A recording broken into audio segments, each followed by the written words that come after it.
Okay, so imagine this. One country ruling another for over 300 years. It's almost hard to wrap your head around, right? Well, that's exactly the story of the Philippines under Spain. And this wasn't just some brief chapter in a history book. It was a period that completely reshaped a nation from the ground up.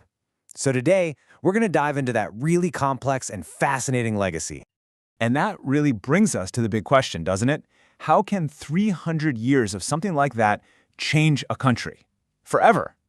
I mean, it's a huge question. And honestly, the story of the Philippines gives us one of the most powerful answers you'll find anywhere in history. Let's really try to put that number into perspective.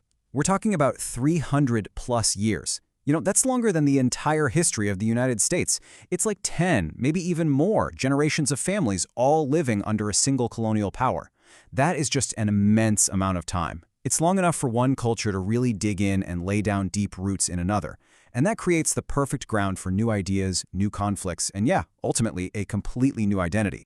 So the whole story is basically bookended by two really important dates. It all kicks off in 1521 when Ferdinand Magellan shows up, and it wraps up in 1898, which was the dawn of a totally new era. So what on earth happened in those 3 centuries in between? All right, let's break it all down. Okay, first up, let's talk about the changes you could actually see. I mean, Spain didn't just show up and rule from afar. No, they actively got in there and reshaped the islands, leaving behind a physical and cultural footprint that, honestly, you can still see and feel to this day. And their influence was just incredibly broad. This wasn't just about soldiers and military control. Oh no, this was about completely remaking the landscape. You see new churches, schools, and forts popping up everywhere. But the changes went so much deeper than that. Christianity became a central part of life for so many. The Spanish language started to take root. Even the way people farmed and built things changed. We're talking about a fundamental reshaping of society, really, from the top all the way down. But, of course, a transformation this huge came at a cost. A big one. Underneath all the new buildings and new ideas, the colonial system was creating some really deep-seated problems. And those problems, they would eventually just boil over, planting the seeds for a powerful, powerful desire for change. For so many everyday Filipinos, life under Spanish rule was just defined by hardship. We're talking about things like forced labor on government projects, ridiculously high taxes that were almost impossible to pay, and just this constant, pervasive feeling of being treated unfairly. This wasn't just some abstract policy on paper. This was the daily reality for people, and it fueled a deep resentment that simmered for generations. And this simple statement really captures that profound shift in thinking. After decades and decades of individual struggle, all those hardships started to merge into a shared experience.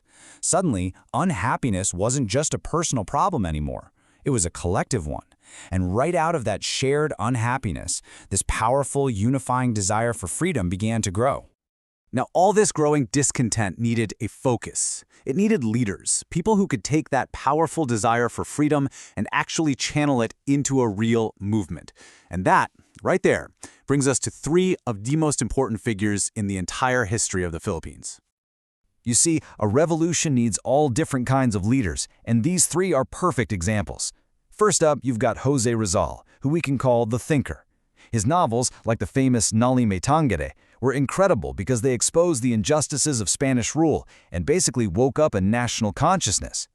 Then you have Andres Bonifacio, the revolutionary. He's the one who took that awakening and forged it into an actual armed uprising with his secret society, the Katipunan.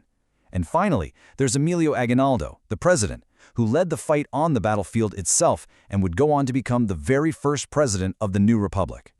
So, after all that, after centuries of rule and a really hard-fought revolution, what's the takeaway? What's the ultimate legacy of this whole era? And more importantly, why is it so essential to understand this 300-year period if you want to understand the Philippines today? Well, the legacy really boils down to 2 huge things. On the one hand, it created a totally new and unique culture. This amazing blend of East and West that you can see in Filipino art, in the language, and especially in religion. But on the other hand, and this is kind of paradoxical, it was the shared struggle against Spain that really forged a united Filipino identity.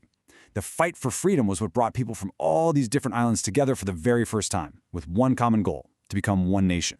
And that really leaves us with a final big question to think about, doesn't it? When you look at everything from the language and faith to the very idea of the nation itself, you realize this history isn't just something in a textbook. It's not in the past. It is alive and well in the present.